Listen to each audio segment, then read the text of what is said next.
Hey, what's up everybody? It is Chris, and yes, I am still in Maui. But I wanted to give some quick thoughts on what it's like to visit the Hawaiian Islands versus like the Caribbean or places like that. Like how they're different and what kind of makes each island unique. I know if you go on YouTube, let's say you're planning a vacation to just Hawaii in general, you're gonna see Aria and Dan's amazing vlog of, there's waterfalls and blah blah blah, and dolphins and whales and everything in between. And the reality is that yes, there are all of those things, but as with anything in life, it's not that easy on the surface, and especially going to each island is very different. So what you get from it is very different, and knowing that kind of helps you to decide where it is you're going to spend your hard-earned money. Especially post-pandemic, everything is very expensive. Coming to the islands is pretty expensive, and if you're going to stay in the chain hotels, most of them are pretty expensive. I mean, pre-pandemic, I would say that the vacation that we came on was probably maybe 30% cheaper at the low end. So knowing that, if you're planning on getting back out and kind of seeing what's out there, it's important to kind of know those things and kind of think about, like, really where do you want to spend your money? Because if you go to an island that's not aligned with what you like, it's going to be really difficult for you. Like I said, like if you go on YouTube, they can make any of the islands look ideal. And in reality, they kind of are, but they're all very, very different. And so I would say that most people's first inclination is to visit Oahu. So Oahu, of course, is like where Waikiki is, Diamond Head, all of that stuff. It's got some of the best beaches in Hawaii. If you like swimming, snorkeling, that kind of thing. It's got Hanauma Bay, which is a volcano crater that you can snorkel in, like a park that you pay to go to. But the thing with Oahu is, like, if you don't like being around big crowds, Oahu is probably not for you. Because the great thing about Oahu is that you can go from being, at a very tropical beach, or, find like a little nook somewhere to kind of spend some time and get away. But most likely when you go back to your hotel or things like that, especially if you're staying in the Waikiki area, it's tourist central. So if you don't like that kind of thing, probably not the island for you.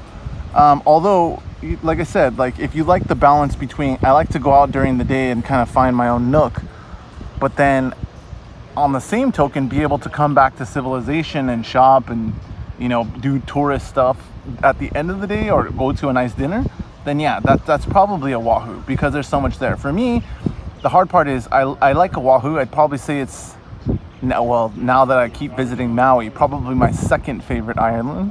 But mainly because with Oahu, I'm a big history nerd. I love going to visit the Missouri and, the Arizona Memorial and Pearl Harbor. Just, that whole area, I love that stuff. I could spend days there and not get bored. I could go look at the same sign 50 times to go, talk about history and not get bored with it. That's just my thing. I think in a past life I need to go to a medium to find out what my past life was, because I'm pretty sure at some point I was either a pilot or on a ship of some kind that sank, probably World War II area, because I'm pretty fascinated by it, and I have little things about dark water, deep water, that kind of irk me. So yeah, interesting. Anyway, so like if you're going to Oahu, I think it's one of those places that, especially if you've never been to the islands before, that's a good stepping stone. The problem is, like I said, like you're going to be surrounded by tourists. You're going to experience traffic. Although coming from LA, when people talk about traffic in Oahu, I laugh. I'm like, you guys call this traffic? But yeah, it's definitely, kind of a well-rounded place to go, and it's actually pretty fairly priced versus the other islands. And I think it's because, there are so many people going there that it really dampens the price for you to be able to stay there. But that being said, like I've also visited Kauai. Kauai is like the oldest island. They call it the Garden Island, and it really is. It's like jungle. Like literally there's like small towns, there's obviously hotels on the beach and stuff, but I mean, once you get back there on that island, it's jungle, like pure jungle. You can get lost out there. You can go for a period of time without seeing anybody, hearing anybody, being annoyed. So if you like the idea of, you know, keeping to yourself, not being around so many people, and still kind of having the island experience, Kauai is definitely for that. The only thing is it rains there. It rains a lot and it's windy. So if you want sun and beaches, probably not Kauai. Now, Maui, the reason that I think Maui is becoming my favorite island, if it isn't already, is because first, the Lahaina side, the Kaanapali beach side of Maui is perfect from a weather standpoint. I mean, as far as like weather in the islands, it's amazing. It's as much as it can be sunny. You might get the occasional, you know, squall or rainstorm, but it's hot where you want to get in the water. So if you're a water person, this is where you want to be. If you come to Maui, there are basically two main places that people go for like the resort areas. Kaanapali Beach, like by Lahaina, or Wailea, which is down south. Wailea is where the rich people area is. So I stayed a few days at the Andaz earlier in the trip, which is like a pretty expensive hotel. It's not, the Four Seasons I think is the most expensive, but they're right next to each other. So you're not missing out on anything except like amenities. And the reality was that the weather down there just wasn't that great. It was hot, but it was like stormy. So yeah, so like for me, someone who likes to go in the water and like snorkel and boogie board and other stuff, it wasn't happening. Now the amenities there, if you're the type of person who likes to just sit at the hotel and like chill, that's definitely Wailea. Wailea would be for that, because I mean that's basically like, to me what it screamed was it's the older rich person area where they just want to stay at the resort. They don't want to leave. They don't want to go see the island really. They just want to, you know, play golf and sit by the pool and let the kids be babysat by the pool. Perfect. That's Wailea. Kaanapali Beach is more if you like the water activities, if you like snorkeling, you like the beach, you like going in the water. And the cool part is Kaanapali Beach isn't actually that packed. There's a good tourist area there. I mean, there's probably 6 or 7 big hotels there on the water, but you don't get that overcrowded vibe that you do from like Oahu, which is nice. But there's still things nearby. There's like the nice restaurants, there's like shopping and other things that you can do very conveniently. Or you could even come down to like here where I am now in Lahaina and, you know, spend some time, go shopping, do whatever it is you like to do, and then go right back to the beach where, you know, yeah, there's people there, but it's not like super crowded like a Waikiki vibe. So like if you're coming to Maui, what I would say is like, again, you're gonna see 1,000 videos from like, I'm a local and this is why I think this is the best. Well, I'm not a local. I'm from LA. So like I've been fortunate to have parents that like to travel a lot, and then through my various years of dating, been able to come to Hawaii many times. But because of that, like I said, like it allows me to form an opinion based on my experiences. And I think these kind of things, like I said, like when you see people's YouTube videos, they idealize everything. So they can make anything look good if you're looking at, people's videos that have been edited to give that impression.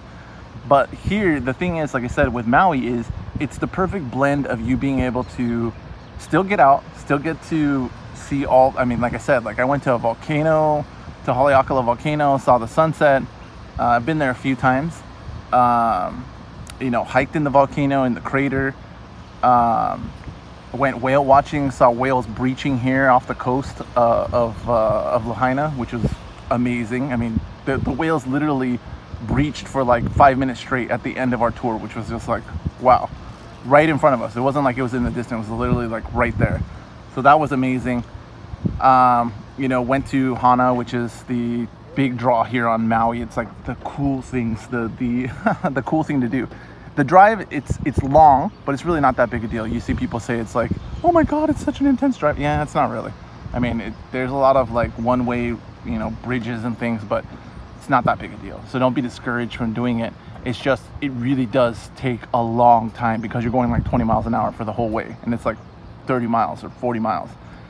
And then you're stopping like every 3 miles. So if you're going to, road to Hana, just plan on the entire day. Like literally leave at sunrise and like plan on coming back after dark. That's just how long it takes.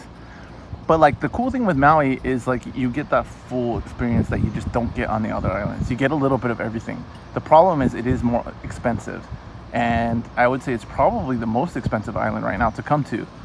So whereas like big islands, kind of like Oahu, where it's cheaper, the only thing is Big Island is very nature oriented. So if you want to hike, you want to see the volcanoes, you want to do that kind of stuff, Big Island. The problem is that from a convenience standpoint, Big Island, because it's so big, you know, if you want to go do things, you're going to be driving like 40 minutes in between destinations just because it really is that big. But these kind of things, like I said, like when you're spending your hard-earned money, especially post-pandemic, this is probably going to last a while where things are inflated. I mean, again, we all know we created more currency in 2020 than in the history of the country. So because of that, there's a cost. It's not because of Brandon, it's not because of Trump, it just is what it is. Didn't matter who was in there, it was going to be done. Again, the banks at the end of the day are the ones who run the show, call the shots, and they're the ones who love having more debt on the books. Just makes them stronger. But if you're thinking about coming to the islands, like I said, and you're gonna watch you know, again, Charlene and Mike's epic adventure on YouTube about where you should go in Hawaii, it may present some false expectations, and so I wanted to give my take on it. Anyway, I will be home soon. I've got a bunch of unboxings, thankfully, because I was ordering stuff the entire time I was in Maui, so looking forward to that. Anyway, have a good one.